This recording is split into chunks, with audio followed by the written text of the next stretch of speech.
Jadi mata kuliah ini ya kita akan bertemu ya menurut aturan yang disampaikan kepada saya sekitar 6 kali pertemuan ya, pertemuan melalui apa nih, tatap muka asinkronus seperti sekarang ini menggunakan Google Meet ya.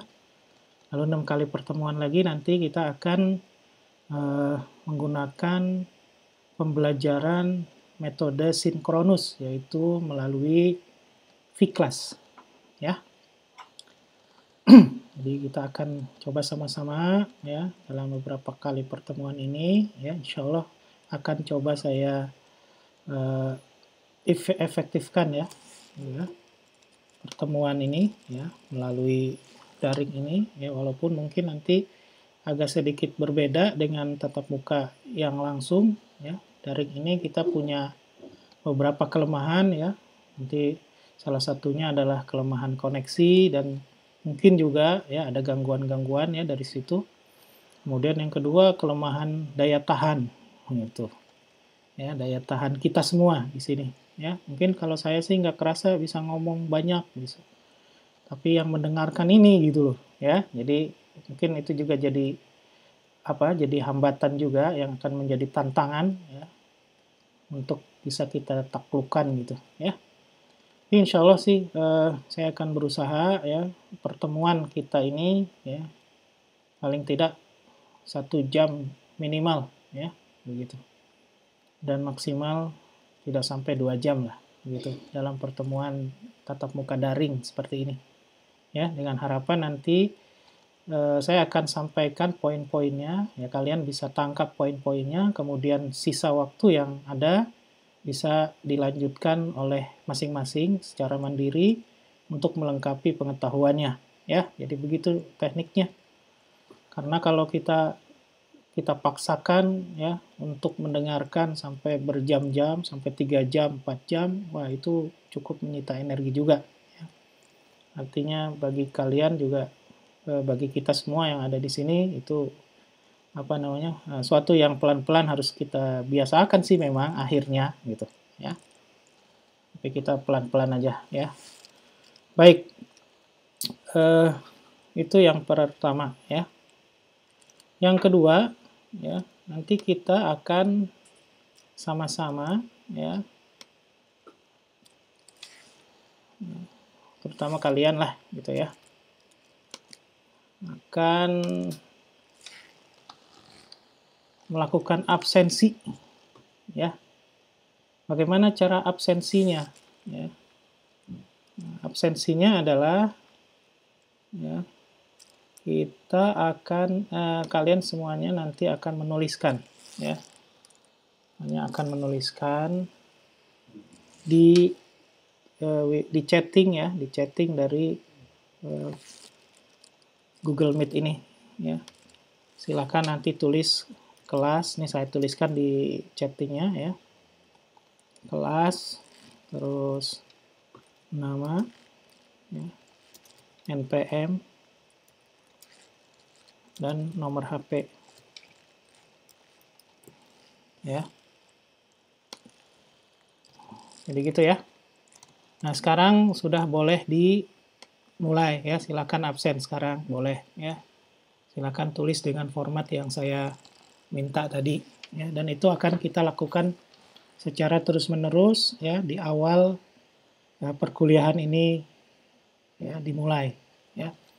Itu absen yang wajib kamu lakukan kalau mau dianggap hadir ya di perkuliahan daring ya, tatap muka daring. Terus yang kedua, kalian juga nanti pada saat kita melakukan tatap muka menggunakan vClass ya, maka dipersilahkan absennya adalah dengan cara mengisi ya forum diskusi yang saya sediakan sebagai salah satu elemen ya, satu elemen pembelajaran di setiap materi yang nanti akan saya sampaikan ya.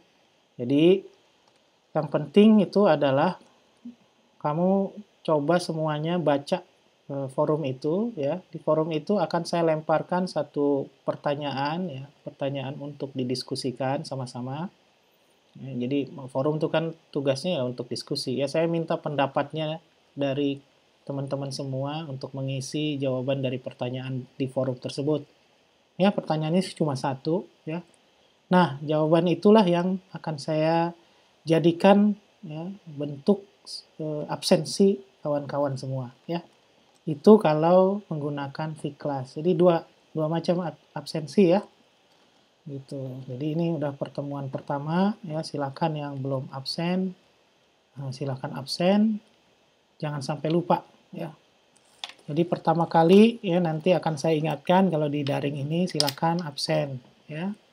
Terus nanti di V-Class juga dibiasakan begitu nanti membuka V-Class Gunadarma terkait dengan materi ini, ya, materi yang dari saya.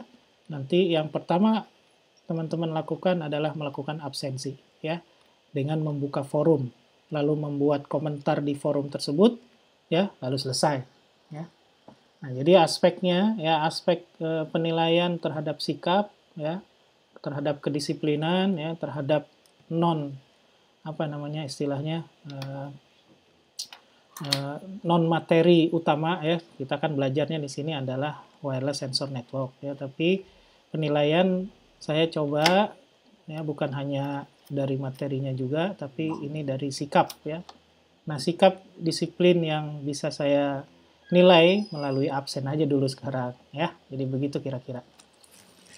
Nah, baik. Selanjutnya kita bicara tentang apa ini, ya? Tentang sensor, ya, network, ya, gitu.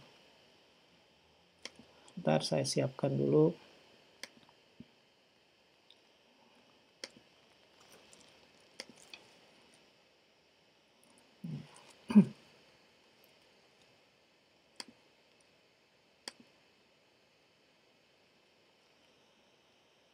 Baik, sekarang saya siapkan dulu ininya, ya. Tentang wireless sensor network, ya. Jadi apa itu sih sebenarnya? Ya. Ini dimulai dengan survei dulu, ya, gitu ya. Kita lihat-lihat dulu apa itu sebetulnya. Ya. Sebelum dimulai, ada pertanyaan nggak soal materi atau soal aturan pembelajaran? Ada pertanyaan? Nggak ada? Suara saya jelas ya? Bisa diterima ya? Jelas, Pak. Nah, kalau ada pertanyaan silakan aja kasih tahu ya, nanti kita bisa bahas sama-sama ya. Saya lihat masih 18 orang nih yang absen. Saya mau tanya, Pak. Oh ya, silakan. Untuk perkuliahan ini ada perlu yang disiapkan nggak, Pak? Misalnya kayak software yang akan digunakan atau segala macam semacam itu. Oke, terima kasih pertanyaannya ya. Nanti kita lihat, belum, nggak terlalu wajib sih ya untuk menyediakan software. Nanti seiring dengan pertemuan nanti saya akan tunjukkan aja ya beberapa software yang mungkin bisa dicoba ya atau bisa dicoba-coba sendiri ya gitu. Nggak apa-apa sih sebenarnya ya. Jadi dari perkuliahan ini ya kita akan berangkat dari konsep dulu ya. Nanti kalau waktunya ada ya, waktunya cukup dan kesempatannya cukup ya kita akan coba-coba satu software gitu. Ya. Begitu. Oh iya, satu lagi yang penting itu adalah tentang penilaian ya, gitu. Penilaian nanti ya saya akan selain tadi sikap tadi ya, absensi tadi ya, absensi, kehadiran itu akan saya masukkan sebagai salah satu komponen penilaian. Lalu kemudian nanti ada beberapa tugas ya, ada beberapa tugas yang nanti saya sampaikan di kelas V-kelasnya nanti ya. Di kelas sinkronusnya yang perlu dikerjakan gitu ya. Nggak wajib sih kalau tugas itu ya, nanti nilai tugas akan saya gabungkan dengan nilai absen dan nilai ujian gitu aja ya, penilaian yang akan saya lakukan itu ya. Kalau nilai ujiannya bagus mah nggak usah lah ngerjain tugas ya gitu. Tapi ya nggak apa-apa kalau mau ngerjain tugas juga, apalagi nggak apa-apa, itu nggak ada masalah. Ya. Oke, kembali lagi ke mana? Kembali lagi ke laptop. Nah, emang kita kembali ke laptop ya, gitu. Baik, apa itu wireless sensor network? Kita akan lihat surveinya ya.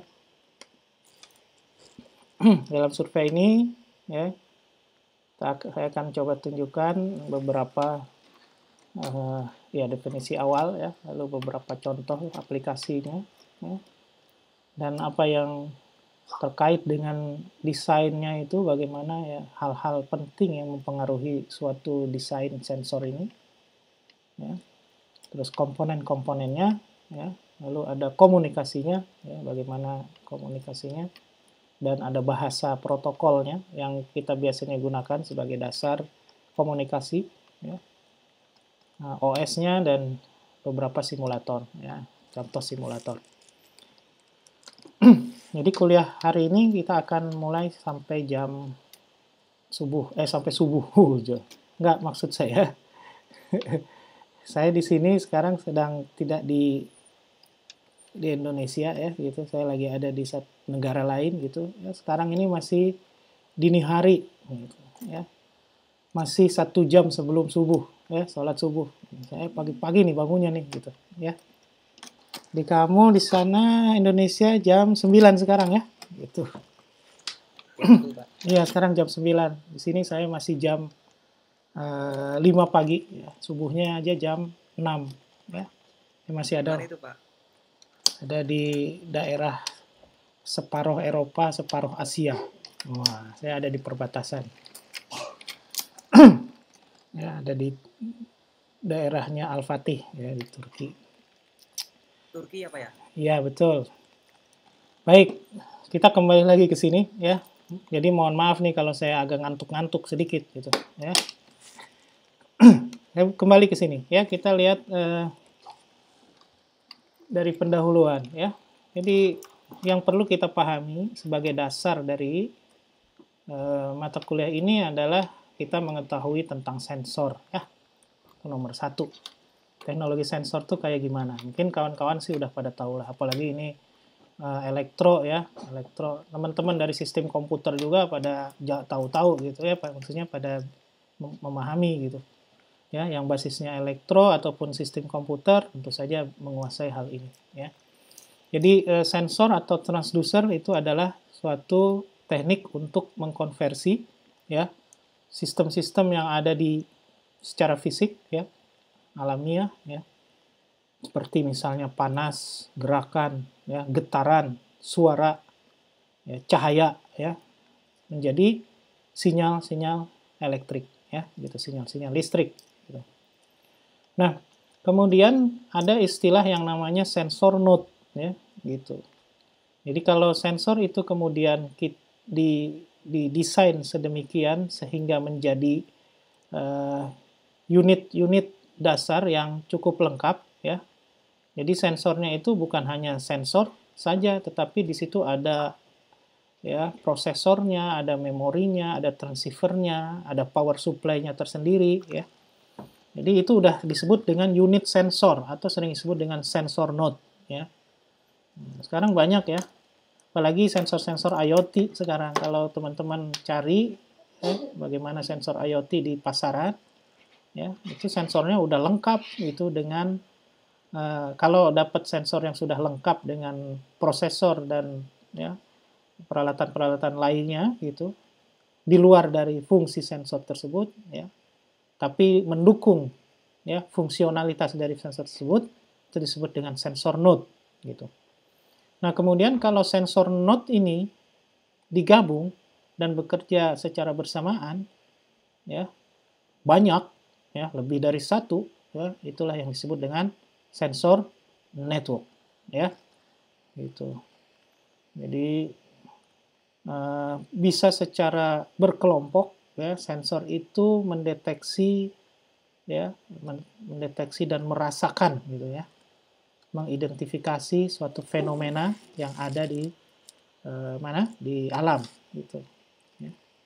Jadi bisa jadi memang kita memasang sensor itu lebih dari satu gitu, dan dengan harapan array ya, kita mendapat data secara array ya.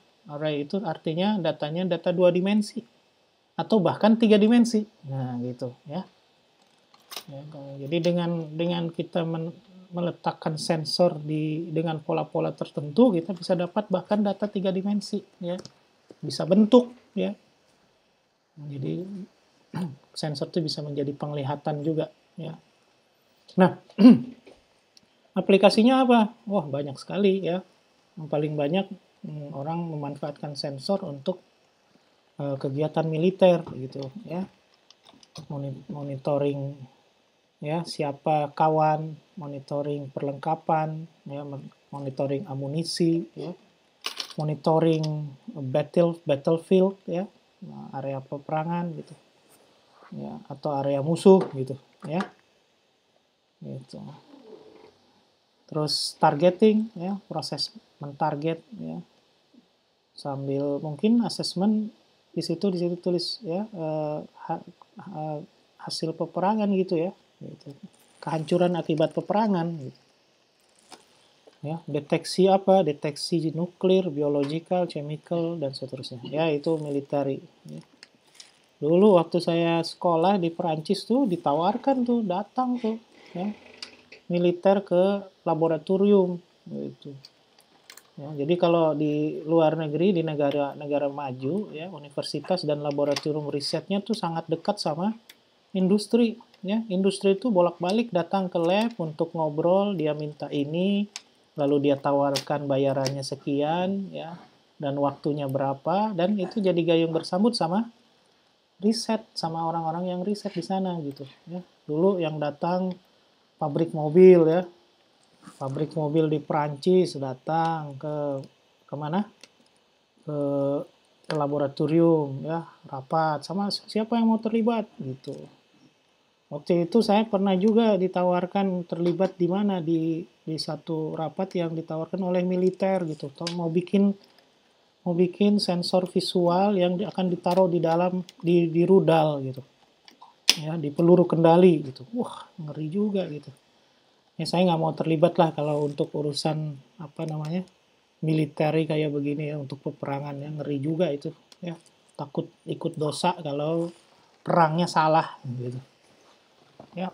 Tapi juga wireless sensor network juga bukan hanya untuk peperangan, banyak juga gitu ya hal-hal yang lain, misalnya environmental application. Nah, ya, aplikasi yang berhubungan dengan lingkungan ya. Contoh misalnya ya, deteksi kebakaran hutan ya. Sekarang udah banyak tuh ya aplikasi-aplikasi yang dikeluarkan pemerintah atau swasta yang materi sensornya itu dipakai buat pendeteksian kebakaran hutan, titik-titik api ya yang ada di hutan-hutan Indonesia tuh ya. Nah, itu juga tuh ya, bahan-bahan atau materi-materi yang bisa kamu jadikan tugas akhir ya. Ya. Lihat, ada juga kita bisa melakukan biocomplexity mapping of environment. Nah, lihat. Kompleksitas biologi dari hutan ya, misalnya ya. Ini ada pohon apa gitu. Dinginnya berapa, kelembabannya berapa misalnya. Ya. Nah, saya juga sedang ada pekerjaan nih gitu ya. Namanya forest for healing. Ya, forest healing namanya. Penyembuhan yang dilaksanakan di hutan. Ya, di situ ada pola-polanya ya. Pola-polanya. Nah, sekarang yang saya lagi kerjakan, bekerja sama dengan kehutanan, juga bekerja sama dengan teman-teman dari penggiat IMK ya, Indonesian Mapping Community ya, IMC apa IMK itu ya. Itu pakai drone kita akan melakukan survei, mencari spot-spot di hutan-hutan yang ada di wilayah Indonesia yang bisa dijadikan forest healing namanya. Ya, untuk penyembuhan ya. Sekarang banyak ya yang terkenal pertama kali teknologi forest healing itu di Jepang itu. Ya, nanti kita bisa bicarakan lebih lanjut tuh. Yang tertarik mau kerjasama dengan saya ya dalam di bawah bimbingan saya boleh. Insya di tahun-tahun ya segera ya saya akan carikan dananya untuk apa? Untuk membuat beberapa peralatan ya, beberapa peralatan survei ya, beberapa peralatan survei ya. Salah satunya saya pengen bikin 5-in-1 sensor ya yang bisa digunakan oleh para surveyor untuk mencari spot-spot untuk forest healing ini ya, yang bisa mendeteksi suhu, misalnya kelembaban udara, intensitas cahaya, ya, kebisingan, ya, kecepatan angin. Jadi itu limanya ya. Nanti itu akan dipadukan dengan posisi geografisnya dan foto geotag-nya ya gitu. Jadi itu dalam satu satu peralatan ya. Peralatannya saya kasih nama judulnya Data Logger Telemetry System. Wah, itu nanti ini saya lagi coba buat gitu ya. Jadi orang-orang yang survei itu sekali jalan bawa alat ini dapat langsung semuanya. Karena selama ini prosesnya dilaksanakan satu per satu gitu. Saya pengen itu nanti masuknya ke gadget ya semua data itu, kemudian pemrosesannya langsung dikirim ke PC ya secara jarak jauh. Nah, konsep inilah yang saya lagi ini kan untuk yang kedua ini ya biocomplexity mapping environment. Gitu. Terus juga bisa ya mendeteksi banjir ya. Dan nah ini juga satu yang menarik nih ya. Ini juga belum mulai juga dan saya akan masuk juga nih ke wilayah yang disebut dengan precision agriculture ya atau disebut juga dengan istilah precision farming. Ya, teman murid saya alhamdulillah ya yang sekarang juga sudah jadi dosen ya. Ya, dari keluarga petani ya di daerah Lampung ya. Beliau juga berkonsentrasi tuh di wilayah bagaimana mengotomatisasi pertanian gitu. Ya. Jadi ini anak petani belajar komputer sampai ke Perancis ya. Beliau ini bareng-bareng dengan saya gitu menyusul ya. Di Perancis beliau menyelesaikan S2-nya, lalu menyelesaikan S3-nya di apa namanya? Di Gunadarma ya gitu. Nah, sekarang kembali ke alam ya. Anak petani menguasai teknologi, akhirnya dia bikin teknologi otomatisasi pertanian. Wah, hebat tuh ya. Jadi kawan-kawan di sini nih ya, sekarang kan levelnya S2 ya, nggak salah ya. Jadi apa yang nanti dibuat ya, ataupun hasil karya yang akan timbul dari pengetahuan-pengetahuan yang kalian sekarang sedang dalami. Gitu. Bagusnya itu adalah implementasi-implementasi yang bisa memberikan solusi bagi masyarakat ya, gitu. Jadi cobalah ya dalam proses mencari masalah ya dalam tanda kutip ya, mencari masalah itu bukan cari teman buat sparring partner berantem gitu ya, tapi dalam mendefinisikan permasalahan yang ada di masyarakat ya, lalu kamu carikan solusi teknologinya gitu ya. Kalau di negara-negara maju itu memang teknologi sangat berperan ya, sangat berperan sekali gitu karena mungkin di sini tantangannya lebih tinggi ya. Dari tantangan cuaca aja udah menjadi kita orang-orang di sini tuh jadi bikin teknologi pelindung yang supaya hidupnya nyaman ya. Kalau di Indonesia mungkin gara-gara kita terlalu enak hidupnya ya. Ya, kita mau tidur di mana aja juga aman gitu. Ya, tapi kalau di negara subtropis kan kita nggak bisa tidur sembarangan gitu. Ya, tidur di taman aja dalam musim dingin gitu. Nanti begitu bangun, begitu bangun ternyata yang datang itu pertanyaan man rob buka katanya gitu. Udah di malaikat yang nanya gitu. Kalau begitu bangun di tempat subtropis. Makanya kemudian ya di orang-orang Eropa, orang-orang yang Amerika yang membuat banyak membuat teknologi tepat guna, teknologi yang membuat hidupnya aman, hidupnya nyaman, ya, dan memperpanjang keberlangsungan hidupnya tentu saja itu. Ya, termasuk polusi ya, polusi udara dan polusi air, ya, itu juga ditemukan di sana. Nah, ini juga satu yang menarik ya, ada juga wireless sensor network, aplikasinya dipakai buat kesehatan gitu. Ya, telemonitoring of human physical data, physiological data ya.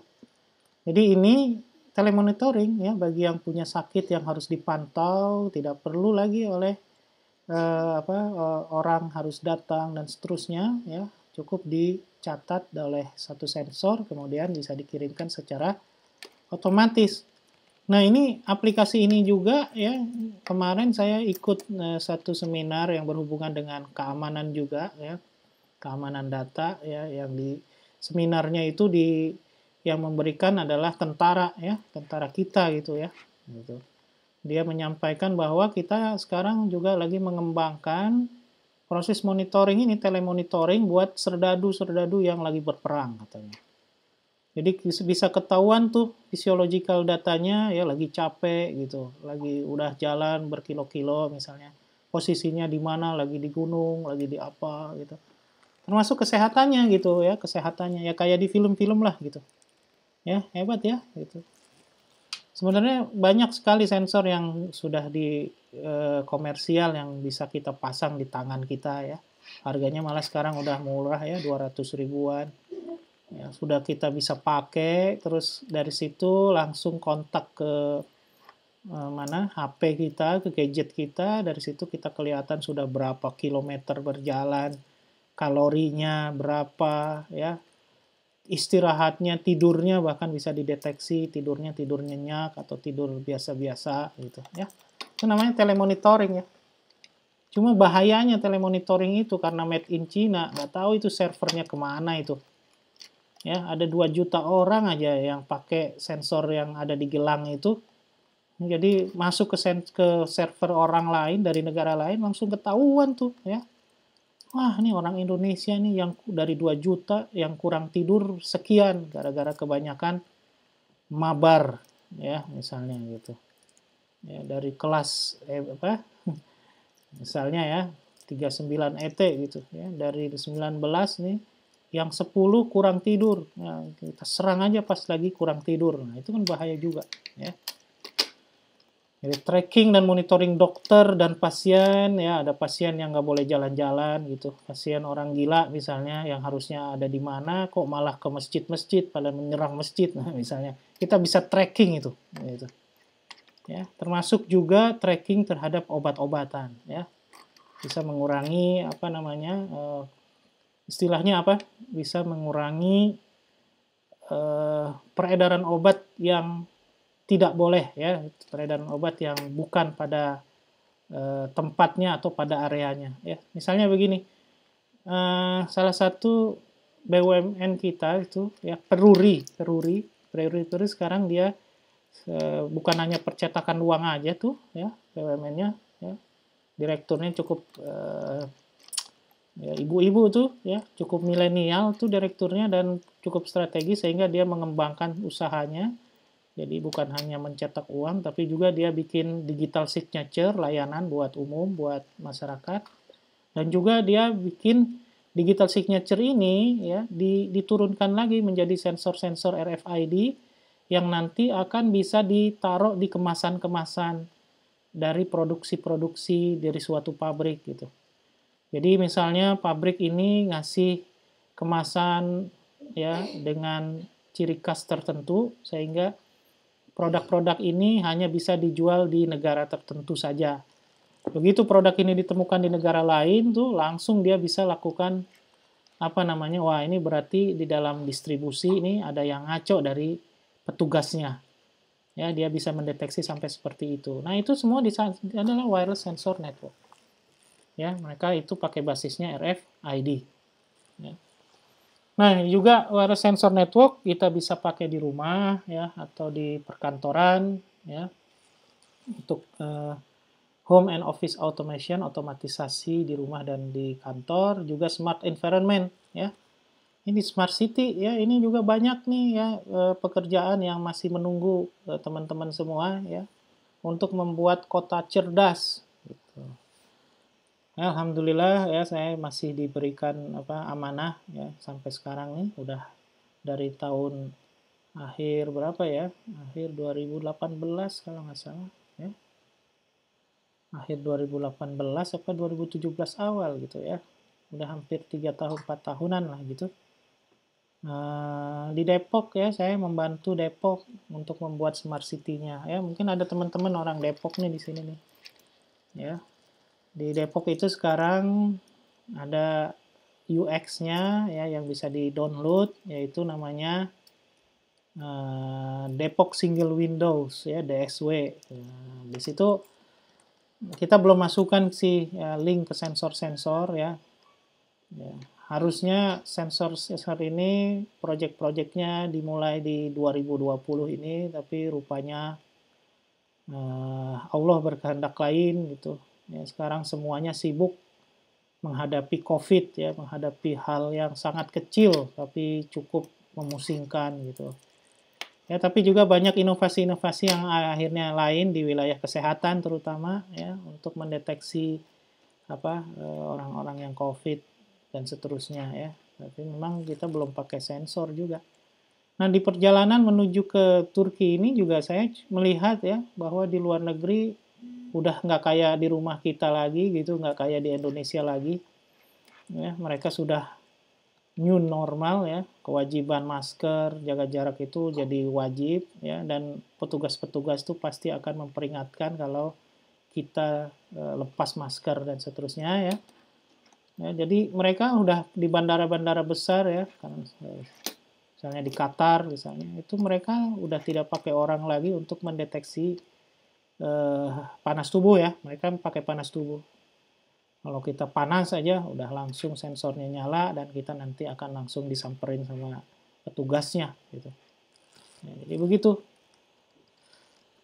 Untuk otomotif juga, nah ini juga sangat menarik nih ya. Gitu. Otomotif untuk membuat otomatisasi, untuk membuat tujuannya kalau di dunia ya, tujuan paling idealisnya itu adalah membuat car ya driveless system ya. Orang membuat mobil yang tidak ada pengemudinya ya gitu. Maksudnya tidak perlu pengemudi manusia, maksudnya yang mengemudikan ada otomatisasi ya mesin atau robot gitu. Ya. Jadi itu yang salah satunya dan mobil itu juga bisa mendeteksi dirinya ya. Ya ini sensor-sensor yang disebut dengan proprioceptive sensor ya atau jadi mobil tuh dikasih dua sensor, dua jenis sensor, proprioceptive sama exteroceptive. Ya. Proprioceptive itu sensor yang mengidentifikasi dirinya sehingga si mobil tersebut atau robot tersebut mengetahui keadaan dirinya ya. Ya, ini contohnya misalnya ya dia bisa mendeteksi kondisi mesinnya atau kondisi mechanical sistemnya misalnya begitu. Ya. Ya sepertinya misalnya ya contohnya kan kalau odometer itu kan kerjanya apa? Odometer atau speedometer kan untuk mengetahui kecepatan ya. Ya odometernya kita taruh di mana? Kita taruh di ban biasanya kan gitu. Sedangkan monitoringnya, speedometernya ya menunjukkan kita bisa lihat ya motor atau kendaraan kita, mobil kita itu sudah berapa kecepatannya dan RPM-nya juga ditaruh di situ putaran mesinnya. Ada sensor tambahan ya. Makanya sekarang mobil-mobil canggih, motor-motor canggih ya, pemeriksaannya tidak manual lagi seperti di bengkel-bengkel konvensional ya. Jadi ada colokannya ya yang menghubungkan mesin dengan alat deteksinya ya atau laptop biasa, nanti dari situlah sensor-sensor akan bekerja. Sensor-sensor internalnya. Ya, jadi bukan melulu melihat situasi keadaannya. Jadi itu yang namanya sensor proprioceptif ya. Jadi sensor yang mendeteksi situasi atau keadaan internal dirinya ya. Nah, yang penting dan yang kedua ada sensor yang namanya eksteroseptif. Nah, eksteroseptif itu di automotive application atau di mobility robotics system itu dia akan mendeteksi lingkungan sekitarnya sehingga begitu dia tahu keadaan di internal dirinya, dia juga ada kemampuan untuk mendeteksi sekitarnya. Makanya driverless car itu bisa mendeteksi adanya pedestrian lagi nyebrang atau enggak, lampu merah atau enggak gitu.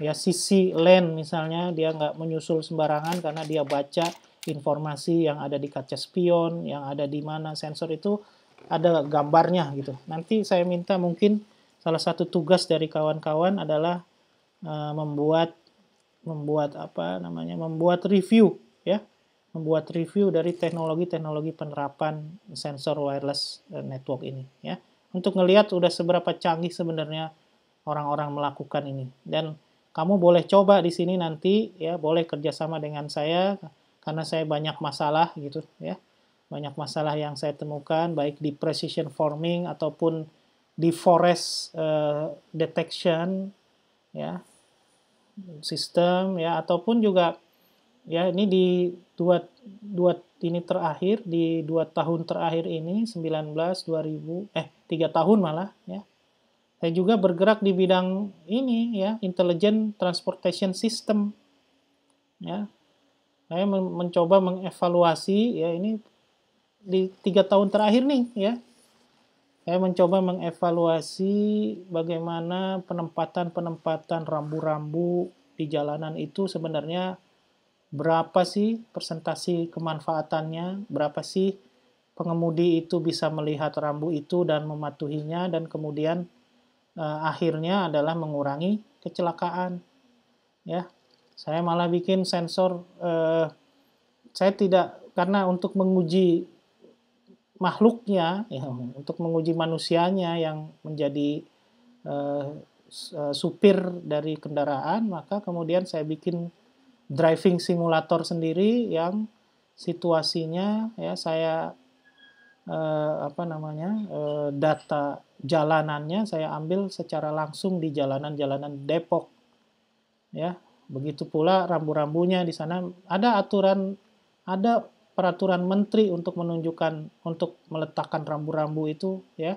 Tapi kenyataannya banyak juga rambu yang tidak benar posisinya ya, gara-gara itu tidak terlihat oleh pengemudi dan akhirnya bisa menyebabkan kecelakaan. Nah, itu udah 3 tahun tuh ya, saya sekarang bikin driving simulator tuh udah dipakai dan udah mulai bisa kita ukur tuh bagaimana peran pengemudi gitu ya, untuk melihat elemen-elemen jalan raya yang penting gitu. Dan ini akan berguna juga bagi pemerintah ya, yang tukang naruh rambu-rambu. Jadi jangan sembarangan naruh rambu-rambu gitu ya. Nah, itu contohnya ya. Jadi ini juga satu yang menarik nih ya. Automotive application ya. Ini contohnya kalau kayak begini berarti sensor apa nih? Sensor internal ya, atau sensor proprioceptif. Dia mendeteksi keadaan mesinnya. Ini salah satu contohnya ya. Terus ada beberapa juga yang kita pakai untuk komersial ya. Ini aplikasi-aplikasi komersial. Ya. Ini juga penting nih ya untuk hemat energi ya. Kalau kita lampu teras tuh nggak pernah dikasih sensor-sensor ya mungkin bagian di rumah saya sih sebagian ya, terutama yang bagian luar saya kasih sensor LDR. Jadi kalau pagi-pagi ya dia mati, udah terang matahari ya. Kalau malam-malam dia otomatis ya. Mengurangi saya mencet-mencet saklar lah gitu. Itu contohnya ya. Terus di beberapa tempat di lantai atas gitu ya saya taruh sensor lampu juga tapi sensor gerak gitu. Dia akan nyala kalau ada kita di situ ya. Dan akan mati kalau nggak ada orang di situ. Itu kan hemat, ya. Jadi untuk apa gunanya kita melakukan itu, ya? Melakukan energi saving, ya. Toilet kamu juga bisa tuh ditaruh kalau memang nggak ada orang, ya ngapain dinyalain lampunya, gitu, ya. Termasuk TV, ya, termasuk yang lain gitu. Sensor bisa kita taruh di bagian-bagian listrik gitu ya. Jadi sekalian colokan, tapi colokannya masuk ke dalam sensor, baru sensornya dicolokin lagi ke listrik gitu ya. Itu juga bisa ya untuk membuat barang-barang kita yang tidak punya sensor jadi punya sensor sehingga dia agak lebih smart ya, ada pemutus tegangan kalau suatu kondisi terpenuhi ya gitu. Termasuk interaktif museum ya, mendeteksi pencuri ya, mendeteksi inventory udah habis belum itu yang ada di gudang misalnya. Ya, vehicle tracking dan detection ya, deteksi mobil, deteksi kendaraan dan seterusnya. Ya, di jalan tol tuh penting ya, di sebelumnya ya di ITS ya, di 2 tahun penelitian sebelumnya saya melakukan vehicle tracking dan detection di jalan tol. Ya, jadi jalan tol itu kita bisa melihat ya bagaimana mobil masuk, mobil keluar, dan sebenarnya sistemnya udah siap ya, maksudnya tinggal diterapkan, tapi untuk bisa masuk ke penerapan yang lebih implementatif itu biasanya panjang tuh ceritanya gitu ya. Ya, banyak lawannya gitu antara bikinan anak negeri sama bikinan orang luar negeri gitu ya.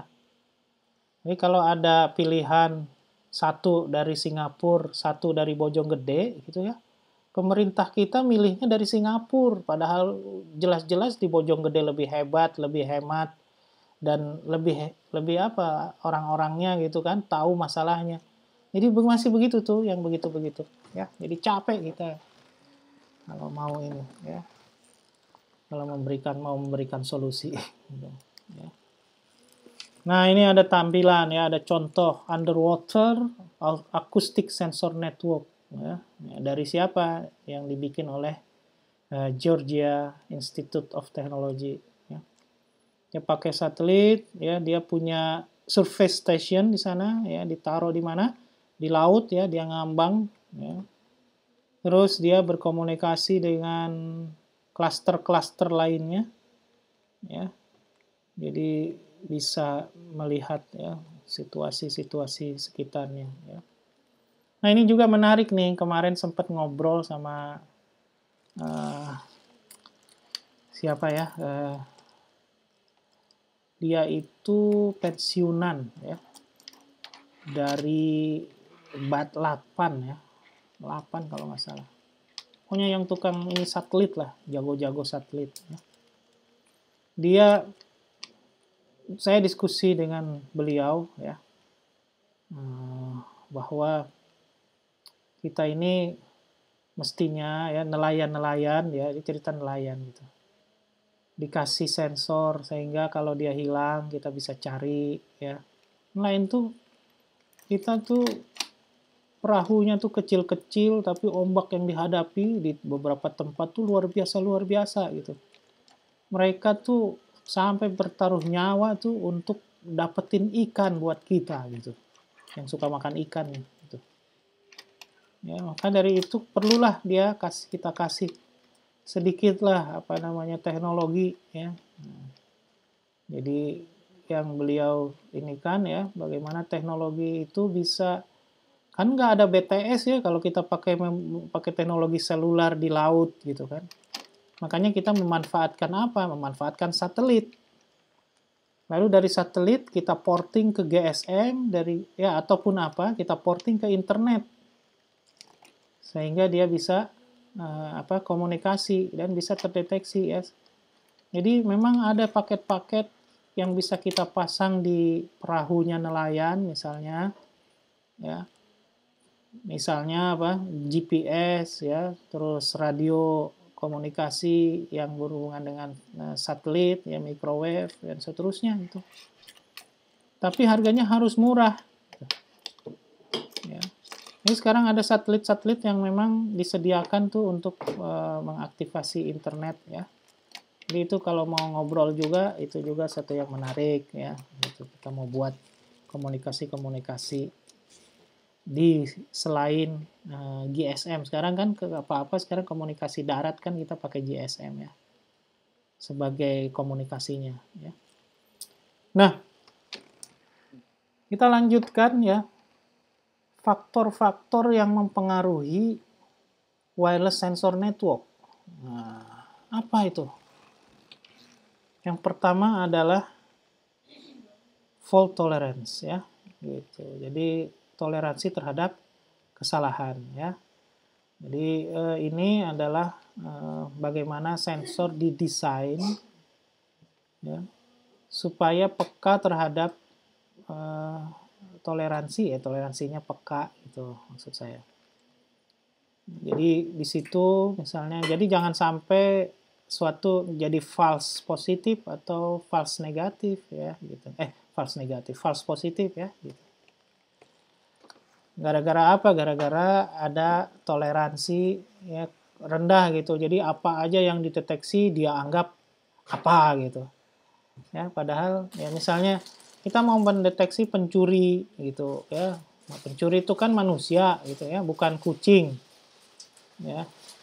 Jadi misalnya motion detektornya ya kita setting untuk motion detektor manusia gitu ya, bukan monitoring kucing gitu. Jadi kalau kita pakai toleransi yang terlalu lebar gitu, maka ya kucing lah, anjing lah, misalnya apalah, hewan-hewan lain juga ikut terdeteksi sebagai pencuri gitu. Jadi sensor kita nyala terus tuh kayak gitu tuh.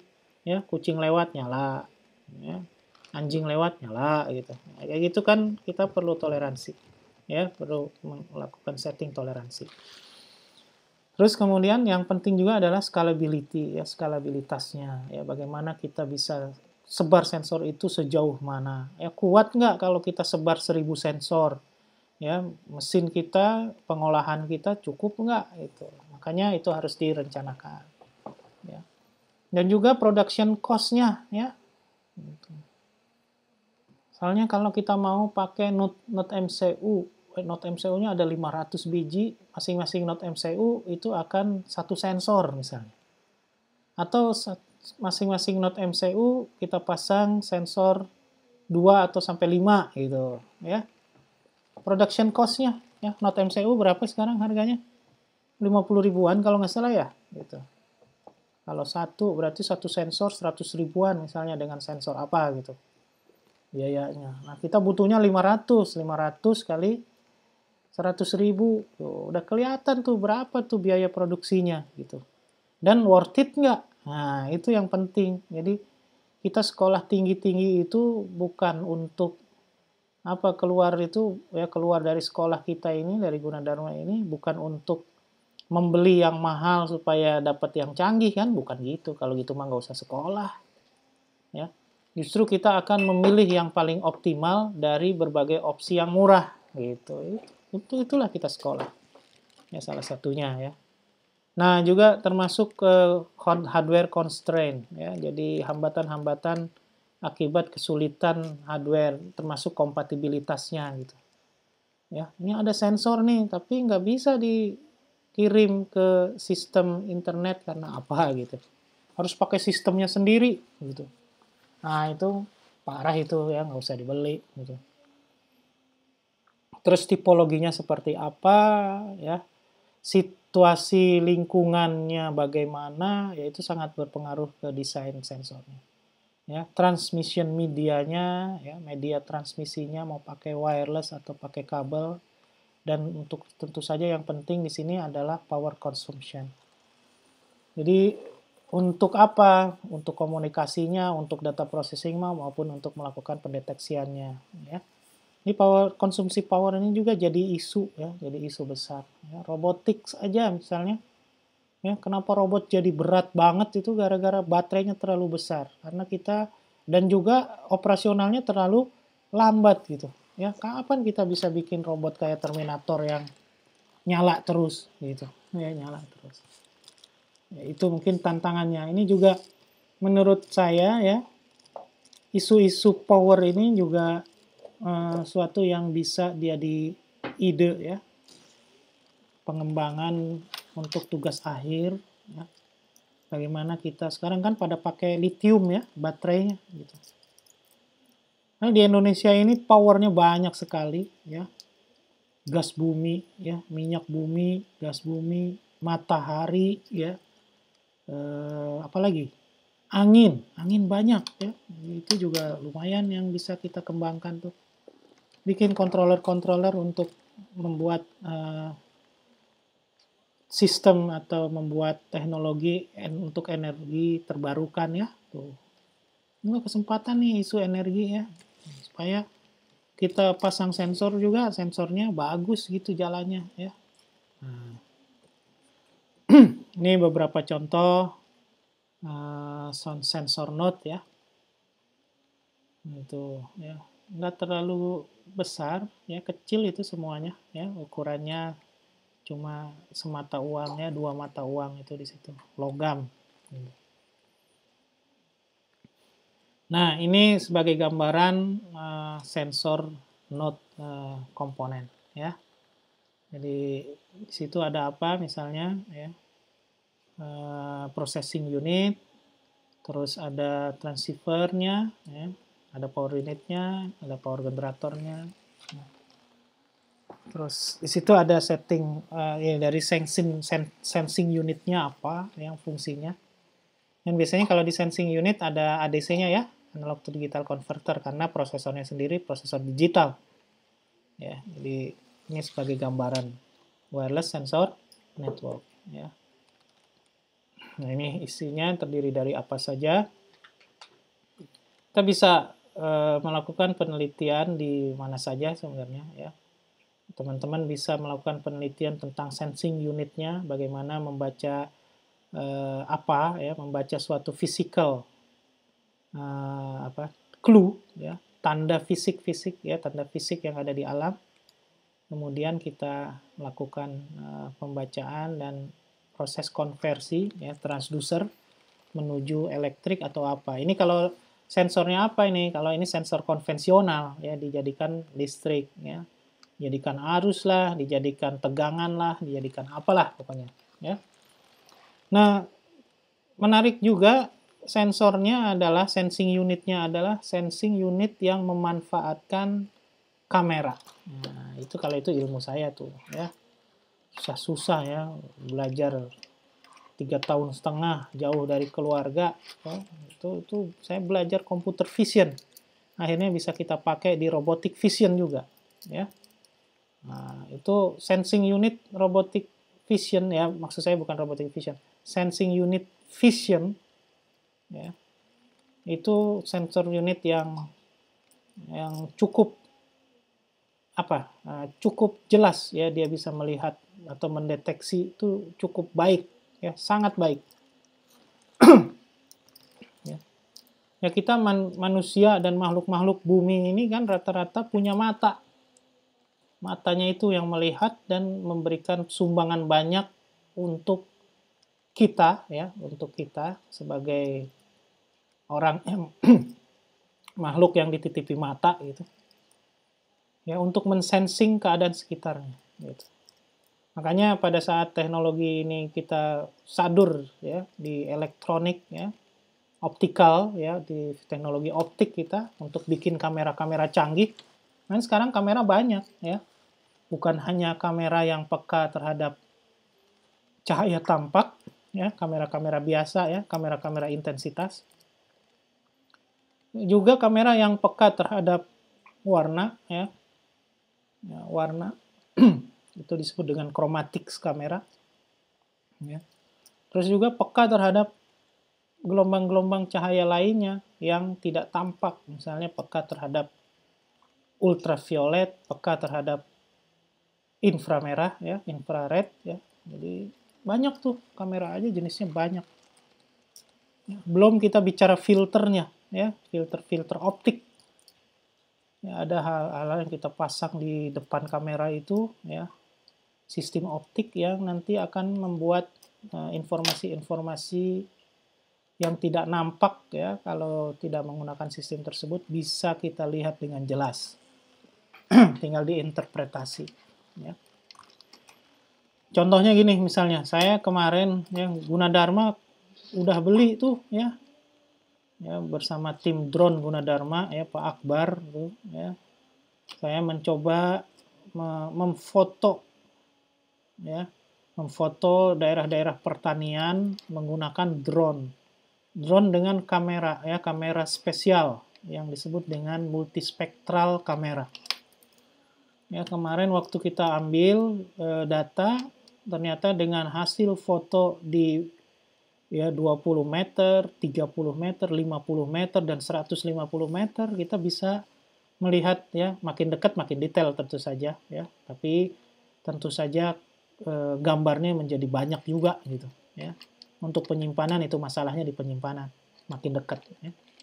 Tapi dengan jarak 50 meter saja saya bisa tahu tuh pertanian itu tanahnya udah dikasih pupuk atau enggak, karena dengan multispektral kamera ya zat-zat tanah tuh ya, nitrogen dan seterusnya itu bisa terdeteksi secara warna gitu dengan monokromatiknya itu ya. Saya bisa melihat suatu lahan pertanian udah dikoret atau belum ya, dikoret tuh bahasa Sunda ya gitu.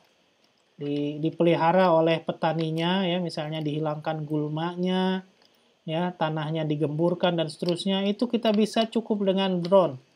Dengan daya jelajah yang setengah jam aja itu sudah ratusan kilometer yang bisa kita foto. Ya. Persegi ya gitu. Jadi luar biasa tuh sekarang ya, dibandingkan mungkin kita sekarang ngoreksi sama orang jalan di pertanian. Oh, jalan orang kan paling cepat 10 km per jam gitu. Ya. Nah, lebih dari situ harus lari-lari gitu. Siapa yang mau survei sambil lari-lari, panas-panasan gitu. Nah, sekarang semua bisa digantikan sama drone tuh. Itu sensing unitnya tuh. Ya, menarik itu, menarik. Ya, bentar saya colokin dulu ininya ya. Udah mau habis.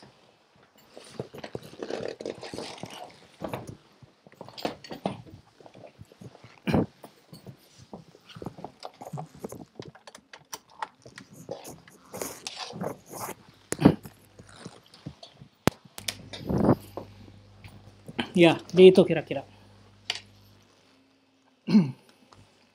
Jadi, sensing unit bisa jadi perhatian kamu semua kawan-kawan ya. Termasuk processing unitnya, berarti ini algoritma yang cerdasnya kayak gimana ya. Kamu juga bisa penelitian di bidang transceivernya, kamu bikin apa istilahnya, optimalisasi lah atau pengembangan lah yang terkait dengan desain komunikasinya, komunikasi datanya ya. Atau kawan-kawan juga bisa berbicara tentang power unitnya ya, bagaimana power unit untuk menggerakkan sensor tersebut. Nih, berarti saya kasih tuh ya kesempatan mau bermain di mana nantinya di penelitian masing-masing nih kawan-kawan ini. Ya. Jadi gitu. Ini sebagai contoh gambaran ya arsitektur komunikasi dari WSN ya. Bisa pakai satelit ya. Kalau satelit pakai sync di sini ya. Terus nanti node ini akan saling satu sama lain akan membaca ya sensor node. Biasanya sensor node itu nanti sekumpulan itu disebut dengan sensor field ya, dengan pola tertentu ya, dan bekerja sama satu sama lain untuk saling mendukung ya. Untuk satu tugas ya, task manager ya, ada node-nya tuh yang mengatur di sana ya. Jadi ini bisa internet ya, GSM, bisa pakai satelit ya. Umumnya kalau di tempat terbuka ya kita pakai satelit. Tapi kalau di tempat terbatas ya kita bisa menggunakan GSM atau bahkan wireless ya gitu. Nah, ini gambaran tentang protokol ya, stack-nya. Nah, sebenarnya ini protokolnya TCP/IP ya. Di situ hubungannya nanti terkait dengan power management, mobility management ya, dan task management ya, tugasnya. Ya. Mobility itu kalau sensornya harus bergerak ya, harus dinamis ya. Proses sensingnya harus dinamis. Ini sama saja layernya, layer TCP/IP ya. paling bawah physical, paling atas application. Nah, ini ada beberapa jenis protokol nih, ya. Sensor Management Protocol, ya. Terus Sensor Query and Data Dissemination Protocol, ya. Contohnya di situ ada SQTL, ya, SQTL. Sebenarnya kita bicara IoT juga ini di sini ya. Jadi WSN itu bagian dari IoT. Apa IoT bagian dari WSN? Nah, ya, jadi WSN bagian dari IoT, ya. Jadi di sana ada macam-macam tuh, ya. SMAC ada sama 802.15.4. Nah, ini beberapa protokol yang berhubungan WSN. Nanti kita akan bicarakan lebih detail, ya. Dan ini pendekatan tentang data routing, ya. Data centric, ya, routing berbasiskan situasi data. Ya, ini salah satu cara, ya, teknik dalam menyebarkan sensor dan mengambil data dari sebaran sensor tersebut, ya. Di sini broadcast. Kalau kita pendekatannya IoT, maka IoT itu ada gateway-nya, ya, IoT gateway, ya. Jadi secara keseluruhan namanya ekosistem IoT, ya, di dalamnya ada sensor-sensor node dan ada gateway, ya. Jadi sensor node ini bisa saling berhubungan satu sama lain, tapi dia masuk gateway dulu sebelum nanti di broadcast ke berbagai macam tempat, ya.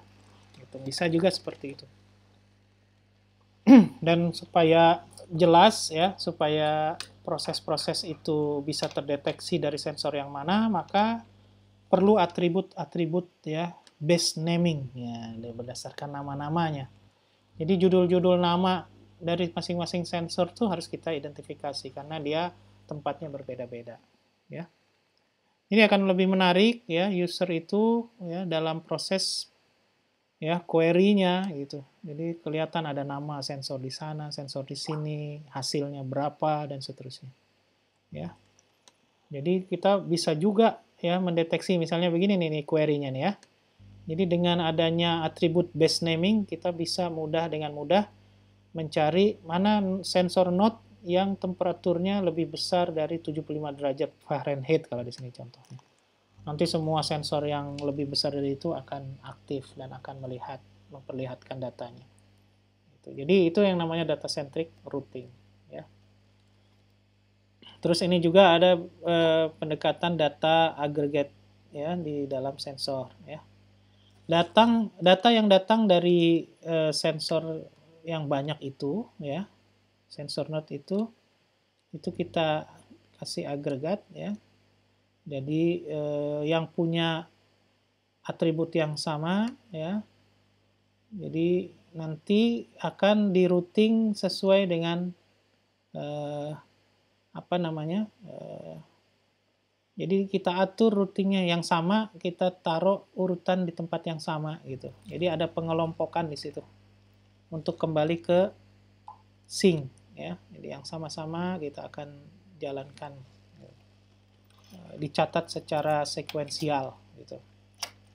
Baru nanti kalau ada yang berbeda, ya, nanti baru dikelompokkan. Jadi enaknya begitu, ya, kita bisa melakukan pengelompokan, apalagi ya data. Jadi masih artinya di sini protokolnya akan mencatat nama sensor dan wilayah sensornya di mana, ya. Jadi itu akan dicatat, lalu nanti kita secara sekuensial akan dikirimkan ke sync, dari sync nanti akan di broadcast. Ini data itu per paket-paket yang paketnya sudah di jenis yang sama, ya. Ini itu yang disebut dengan data aggregation, agregat, ya, agregat. Ini ada beberapa contoh, ya. Boleh dicari, ya, boleh dibaca di sumbernya, ya. Yang terkenal memang paling banyak digunakan disebut dengan TinyOS, ya, itu untuk wireless operating system. Ya, WSN maksud saya, WSN operating system, TinyOS, ya. Ada Contiki, ada Mantis, ya, ada yang lainnya juga, ya. Ini tampilan dari TinyOS, ya. Jadi Di situ ada 4 layer, ya. Main, application, ya, sensornya terkait dengan sensing, communication, dan actuating itu ada di satu layer, dan baru di bawahnya adalah abstraction. Ya. Nah, jadi kalau mau lihat secara detail karakteristik dari OS yang berhubungan dengan WSN ini, ya, ini isinya nih ya karakteristiknya ya, ada small memorinya, ya, terus untuk efisiensi powernya, ya, terus untuk intensive operationnya nih kalau ya ini test manajernya ya gitu. Dan tentu saja mungkin nggak ada belum ada garansi kita bisa menggunakannya secara real time. Ya. Makanya kita lakukan pengaturan ini ya. Kita lakukan pengaturan yang baik dari sensor tersebut ya, supaya seakan-akan real time ya gitu. Ini contoh juga ya, sensor Node ya, namanya Mote ya, dari Mika ya. Sensor Node itu juga mereknya macam-macam ya gitu. Ini salah satu contohnya nih ya. Nah, ini Mika Sensor Mode. Dia pakai ATmega microcontroller sebagai prosesornya di sini ya. Ada expansion connector di atasnya ya, ada transceiver di samping kirinya gitu ya, dan di bawahnya ada power regulation ya, 3 volt. Ada beberapa di sini bus yang disediakan ya, dan ada coprocessor yang mengatur tentang bus. Jadi lebih dari satu sensor bisa disetting di sini ya. Itu Mika Sensor Mode ya. Ini speknya. Terus ada juga Smart Dust Mode Specification, ada lagi merek yang lain ya. Ini Node ya gitu. Dan platform kalau mau melakukan pengembangan, ini ada yang namanya WSN Development Platform ya. Nanti bisa dicek nih merek-merek ini ya, ada yang Crossbow, ada Dust Network ya, Sensoria, Ember, sama WorldSense. Masih banyak yang lainnya ya. Dan juga kita juga bisa menggunakan simulator di sini ya, simulator untuk mempelajari, bukan mempelajari sih sebenarnya, dalam rangka desain ya. Dalam rangka desain WSN ya, sebelum kita di tempat yang sesungguhnya, kita bisa lakukan di simulator dulu. Kita cek dulu setting di simulator sudah bagus atau tidak ya. Kalau sudah bagus, baru kita bisa implementasi di real environment-nya ya gitu. Ada juga emulatornya ya, emulator sebelum kita download semuanya ke sensor gitu ya. Biasalah kita yang sudah mulai yang biasa melakukan pemrograman microcontroller ya, kita perlu emulator kan gitu ya. Ada Tosim, Atemu ya, dan lain-lain. Nah, jadi kita bisa lihat tuh ya, sekarang wireless sensor aplikasinya sudah sangat luas ya secara teknologi ya, dan juga penggunaannya juga ya di domain yang sangat luas sekarang ya. Jadi memang sensor ini jadi mendukung kehidupan kita ya, jadi bagian yang penting ya, gitu. Terutama saya sih rasa ya di negara-negara subtropis seperti yang sekarang saya lagi tinggal nih gitu. Penting sekali tuh untuk melihat keadaan cuaca hari ini gitu, supaya saya nggak salah kostum gitu. Emang sih bisa aja kita nggak usah pakai sensor, paling nggak sensor weather ya, sensor cuaca gitu, hari ini apa, 3 hari ke depan gimana, dingin atau enggak gitu. Sekarang udah mulai awal-awal musim dingin gitu ya, jangan sampai kita salah kostum pakai tipis juga tahu-tahu dingin ya, walaupun pagi-pagi masih terasa hangat misalnya, tapi siangnya mendadak dingin gitu. Yang kayak gitu tuh jadi penting ya, nanti kamu ya teman-teman semua nanti kalau punya pengalaman sekolah di mana gitu ya, di luar negeri dapat kesempatan lah ya gitu. Ya alhamdulillah nanti ya kamu harus hati-hati dengan keadaan cuaca. Dengan caranya gimana hati-hatinya? Ya, melihat laporan-laporan cuaca yang ada gitu ya. Di sini saya udah masuk subuh nih ya, kelihatannya eh, untuk pertemuan pertama ini saya harus akhiri ya. Di sampai sini ada pertanyaan yang perlu disampaikan? Ya. Belum ada ya? Itu ya nggak apa-apa ya. Nanti kita sambil jalan ya. Nanti kita akan bahas detailnya satu persatu mulai pekan depan. Ya. Nah, sekali lagi saya tanya, udah absen semuanya? Sudah absen? Ya. Sudah. Sudah ya? Nah, baik, berarti ya sebentar lagi ini saya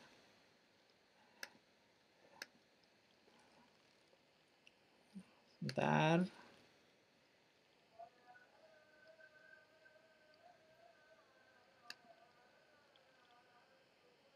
Saya cek dulu absennya.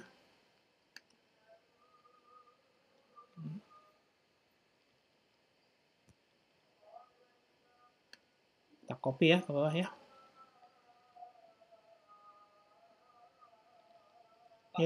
Iya. Mohon maaf Pak. Nah, Tadi saya ada yang typo. iya nggak apa-apa. Jadi absen 2 kali. Iya nanti kelihatan kok sama saya. Nah, jadi yang asli yang belakangan ya. Nah, iya ya. Ya sama-sama.